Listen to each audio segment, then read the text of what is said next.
आज अगत्य बंगल्यात दादांची तिन्ही मुलं मुक्कामाला होती. किती वर्षांनी तिघं भावंड एकत्र आली होती. दादांना दर दिवाळीला वाटायचं तिन्ही मुलं, सुना, जावई, नातवंडांनी घर भरून जावं. पण तसा योग कधी आलाच नव्हता. कुणा एकाची कायम अनुपस्थिती, प्रत्येकाची कारणंही पटण्यासारखी. दादांना वाटायचं लहानपणी थोडा धाक दाखवला की मुलं ऐकत. तसं करून सर्वांना एकत्र आणायचं. तो बेत पार पडलाच नाही कधी आणि आज दादा गेल्यानंतर त्यांची इच्छा पूर्ण होत होती. दादांच्या जाण्यानं तिघं भावंड घरी आली होती, पण दादा नव्हते. विचारांच्या नादात निलेशचा डोळा लागला. तितक्यात दार वाजलं. आतल्या खोलीत पडलेल्या सगळ्या भावंडांनी एकमेकांकडे नजर टाकली. कुणीतरी आलं भेटायला. दुपारचे 2 वाजले आहेत. कधीही कसे येतात. अरे, हाक मारायला येणारे काय वेळ ठरवून येणार का? निलेश, तू जातोस बाहेर? आम्ही पडलो आहोत जरा, म्हणून सांग. नको वाटतं आता तेच तेच बोलणं. तुझ्याशी निदान काहीतरी वेगळा विषय असेल त्यांना बोलायला. माझ्याशी काय बोलणार वेगळं? अमेरिका, सुनील खिजवल्यासारखं म्हणाला. तसा निलेश वैतागला. दादा गेले म्हणून भेटायला येत आहेत लोक. अमेरिकेबद्दल ऐकायला नाही. हो, पण बघच तू आता अमेरिकेचा विषय निघतो की नाही. मग आईला घेऊन जाणार का विचारतील.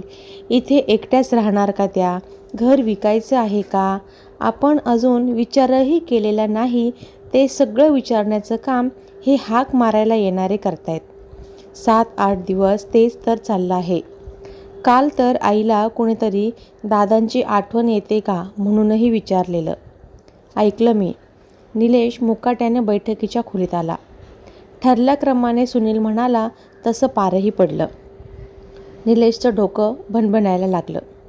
खरंच सांत्वन करायला येतात माणसं की स्वतःचं कुतूहल शमवायला? तुला यातलं काही हवं आहे का बघ. दादांचे कपडे, फोटो, बॅगा असं सगळं काढून बसलेल्या भावंडांकडे निलेश पाहत राहिला. हे नंतर नाही का करता येणार? कधी करायचं? तू जाशील निघून, मग कोण आवरणार? दादांच्या आजारपणात खूप रजा झाल्या आहेत. इतक्यात परत यायला नाही जमणार आमच्यापैकी कुणालाही. अरे मग राहू दे की तसंच सगळं. जेव्हा केव्हा येऊ तेव्हा एकत्र भेटू आणि ठरवू शांतपणे. सुनील हसला. शांतपणे? अरे 2 वर्षांनी तू येतोस इथे, ते 2-3 आठवड्यांसाठी. इतके वर्ष झाली. शांतपणाने कधी राहिला आहेस? दादांना बघायला यायला जमलं नाही तुला. पैसे पाठवून दिले की संपलं का सगळं? का पैशांचा उपयोग नाही झाला? दादांना भेटायला यायची इच्छा मारून मी पैसे पाठवले. इथे येण्या जाण्याचा खर्च करण्यापेक्षा दादांच्या उपचारांवर झाला तर ते या आजारपणातून वाचतील. ते बरे झाले की सावकाशीने भेटेल असा विचार केला मी. मी नुकताच येऊन गेलो होतो आणि लगेचच हे आजारपण आलं. म्हणून तसं आपणच ठरवलं ना. डायलिसिस, किडनी ट्रान्सप्लांट, सतत काहीतरी चालू होतं. ते काय फक्त तुमच्या पैशांनी शक्य होतं का? तुमचा भार कमी व्हावा ही देखील इच्छा होती माझी. पैसे दिले नसते तर तिथूनही म्हटलं असतं. अमेरिकेत राहूनही आईवडिलांसाठी खर्च करता येत नाही असं म्हटलं आहे का कोणी तुला? स्मिताचा आवाज चढला. म्हणायला कशाला हवं? आल्यापासून ऐकतो आहे ना. मी हे केलं, मी त्याव केलं. तू होतीस म्हणून बरं. तू किती केलंस रे दादांचं? किती दिवस चाललं आहे आजारपण? धावपळ सतत, थोपटा नुसती एकमेकांची पाठ. मुद्दाम जाणवून देताय ना. गरजेला मी इथे नव्हतो ते. पैशांचं सोंग आणता आलं असतं का? उपयोग झाला ना पाठवलेल्या पैशांचा. पण एकाने तरी म्हटलं का की तुला दादा भेटले नाहीत याचं वाईट वाटतं? तू पाठवलेल्या पैशांमुळे खूप सोय झाली म्हटलं का? मला काय दादांना भेटायची इच्छा नव्हती का? आणि दादा गेल्या गेल्या निघाले आता घर खाली करायला. आवराआवरी करतायत म्हणे. आई आहे अजून, हे विसरू नका. आपण आपलं किती सामान आणून ठेवलं आहे इथे. दादा म्हणायचेच, गोडाऊन केलं आहे तुम्हा मुलांनी घराचं. आपण इथे राहत नसूनही ठेवलं ना त्यांनी सामान जपून. मग काल दादा गेले नाहीत तर आज बसायलाच हवं का सगळं आवरायला? मी काय घेऊ आणि तू काय नेतोस? आम्ही जे केलं ते पण बोलायचं नाही का? तू तुझ्या पैशांचा माज दाखवू नकोस हा निलेश, सुनील तनतनला. आणि तुला वाटतं तसं इथे काही माणसं पैशाला पासरी नाही पडलेली. आम्हीच येऊन जाऊन करत होतो दादांचं.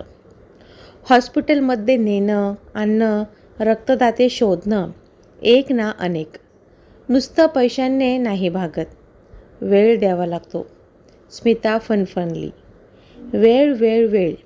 इथेच राहत असतो तर मीही दिला असता माझा वेळ. कळालं ना? ते शक्य नव्हतं म्हणून आर्थिक भार उचलायचा प्रयत्न केला. आणि सारखं तुम्ही किती करत होता त्याचे गोडवे नका गाऊ. दादा आई पण राबले आहेत तुमच्यासाठी तेवढेच. आतापर्यंत. कधीही फोन करा, कुणाच्या तरी गरजेला आई तिकडे गेलेली, बाबा एकटे घर सांभाळायला. आणि इतकं करून शेवटी मलाच धडे देताय. तुमचं पण ना त्या भेटायला येणाऱ्या माणसांसारखं झालं आहे. ती निदान बाहेरची तरी. घरातल्याच माणसांची वागायची ही तरा. मग कशाला हसायचं इतरांना? अमेरिकेत गेलो ते नोकरीसाठी, पण आता वाटतं बरंच झालं. तुमच्यापासून सुटका तरी झाली. निलेश गप्प बस एकदम. सुनील, स्मिता, तुम्ही दोघंही एक शब्द बोलू नका. अरे ह्यांना जाऊन पुरते 10 दिवसही झालेले नाहीत, तेवढ्यात तुमचे वाद सुरू. निदान माझी तरी लाज ठेवा. आईच्या उपस्थितीची जाणीव झाल्यासारखे तिघंही एकदम गप्प झाले. नातेवाईक, शेजारी पाजारी, तुम्ही मुलं, मला ठाऊक आहे. प्रत्येकजण कर्तव्य जबाबदारी म्हणून सारं करत आहात. पण कुणी माझ्या मनाचा विचार करत आहे का? 35 वर्षाचा संसार. त्यांच्या मरणाची चाहूल लागल्यावर मला काय वाटलं असेल याचा विचार आला का रे कधी तुमच्या मनात? चेहऱ्यावर हसू ठेवून वावरायचं. यातूनही ते वाचतील असं स्वतःच्याच मनाला बजावत राहायचं. त्यांना उभारी द्यायची खचून जायला झालं रे. आता सहप्रवास संपला आहे आणि मावळतीच्या रस्त्यावर मी एकटी उभी आहे. या कल्पनेनंच उन्मळून पडल्यासारखं झालं आहे. कटकटी, हेवे दावे, वाद नको आहे हे मला काहीही आता. वाटतं आपण सर्वांनी एकत्र बसावं, यांच्या आठवणी काढाव्यात. तुम्ही तिघं लहान असतानाच्या आठवणी जगवाव्यात. किती दंगा करायचात, धुडगूस असायचा नुसता घरात. दादा ओरडायचे, पण त्या धुडगुसात सामीलही व्हायचे. तुमच्याबरोबर खेळायचे, पत्त्यांचे डाव, बॅडमिंटन, गप्पांचे अड्डे. हौशी होते तुमचे दादा. मनात आलं की निघायचो आपण भटकंतीला. निलेश, सुनील, तुम्ही निमित्त काढून स्मिताला हैराण करायचात, चिडवायचात, एकटं पाडायचात. मग दादा तिचे मित्र बनायचे, तिच्या बाजूने तुमच्याशी भांडायचे. तुमच्या प्रत्येकाच्या मनात असतील ना रे अशा आठवणी. मला वाटलं होतं कधी नव्हे ती माझी तिन्ही मुलं एकत्र आली आहेत. जुने दिवस आठवून दादांच्या आठवणीत रमू, पण नाही. तुमचं सारं लक्ष काम संपवण्याकडे आणि एकमेकांची उणीधुणी काढण्याकडे. मला ठाऊक आहे आता माझं काय, हाही विचार मनात घोळत असणार. तुमच्या दृष्टीने निर्णय लवकर घेणं भाग आहे, कारण निलेशला अमेरिकेत परतायचं आहे. स्मिता आणि सुनीलला मुंबई गाठायची आहे.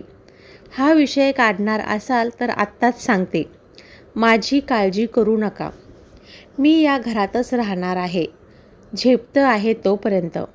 झेपेन असं झालं की मी स्वतःहून सांगेन. एवढ्या मोठ्या घराची माझ्याच्याने उस्तवार नाही होणार. विकलेलं बरं. छोटासा फ्लॅट घेईन इथेच.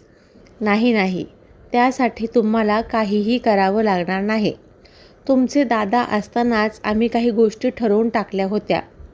घर विकायचं तेही मी पाहीन. विकून येतील ते पैसे मी असेपर्यंत बँकेत राहतील. मला लागले, आजारपण आलं तर त्यासाठी वापरता येतील. उरले तर नंतर तुम्ही वाटण्या करालच. दादा गेल्या गेल्या जे सुरू झालं ते मी गेल्या गेल्या होईलच याची मला खात्री आहे. एका दमात बोलल्यामुळे त्या थांबल्या. तिघांनाही शरमल्यासारखं झालं. बराच वेळ कुणीच काही बोललं नाही, पण प्रत्येकाच्या मनात आता दादांच्या आठवणी पिंगा घालत होत्या. निलेश आईजवळ सरकला. हळूच तिच्या खांद्याभोवती हात फिरवून त्याने तिला जवळ ओढलं. आई, उद्या 10वा दिवस आहे. काका, मामा, मावश्या सगळी येतील. तेव्हा रात्री आपण हेच करू. दादांच्या सुखद आठवणी जागवू. चालेल? डबडबलेल्या डोळ्यांनी स्मिता, सुनील, निलेश आईकडे पाहत होते. तिने पसंतीची मान डोलावली. तशी दादांची नसण्याने प्रत्येकाचा जीव गलबलून गेला.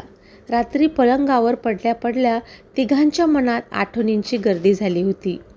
निदान त्या क्षणी तरी जबाबदारी, कर्तव्य, वाटणी, आवराआवरी हे सारे शब्द बाजूला पडले होते.